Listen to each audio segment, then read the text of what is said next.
Прекомерната и несоодветна употреба на антибиотици представува сериозен здравствен предизвик во Македонија.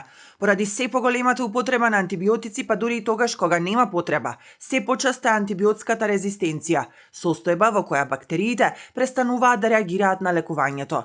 Ова значи дека инфекциите што некогаш се лекувале лесно, може да станат долготрајни, посериозни или дури и опасни по живот.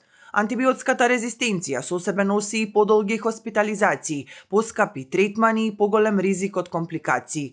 Лекарите наведуваат дека една од причините за прекомерната употреба е што граѓаните често очекуваат антибиотик за секоја инфекција, дури и за вирусни заболувања како настинка или грип, за кои антибиотиците воопшто не делуваат. Земаат антибиотици без лекарски рецепт, значи без преглед или консултација. Понатака следна грешка која што ја прават е во однос на дозирањето и во однос на време траење на терапијата, односно често знаат да земат помали дози или да ја прекинат терапијата предвремено со првото подобрување на симптомите, кога бараат антибиотици за вирусни инфекции, кога антибиотиците не делуваат и кога нема доволно знаење кога е потребен антибиотик, па имаат нереални очекувања и притисок врз лекарите. Пред ерата на антибиотиците, луѓето умирале од инфекции кои што денес ги сметаме за банални, меѓутоа со зголемување на антибиотската резистенција, ние повторно се соочуваме со ризик инфекции кои што сме можеле да ги излечиме, да не можат ефикасно да бидат излечени. Иако законски е забрането издавање антибиотик без рецепт, во пракса се уште постојат случаи на нивна лесна достапност. Антибиотиците во аптека треба да се купат исклучиво со медицински рецепт. Контроли постојат, да, меѓутоа веројатно не се доволно строги или континуирани. Има случаи кога се уште може да се купи антибиотик без рецепт.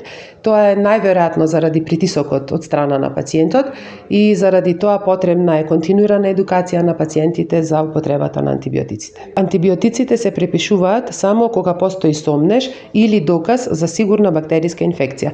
И тога кога постојат уринарни инфекции со докажана уринокултура и антибиограм, кога постојат пнеумонии со докажана бактериска инфекција, а ние имаме методи со кои ги докажуваме како од почеток аускултација, лабораториски анализи на кои ги пратиме нивото на леукоцити, на неутрофили, седиментација, ЦРП, рентген кога е потребно и кај тешки инфекции на кожата и длабоките ткива.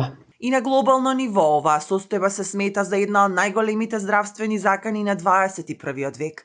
За да се намали проблемот, потребни се координирани напори, подобра едукација на населението, строга контрола на издавањето антибиотици, правилно препишување од страна на лекарите и јакнење на јавната свест за последиците од несоодветна употреба. Само со одговорен пристап може да се зачува ефикасноста на антибиотиците за идните генерации, порачуваат лекарите.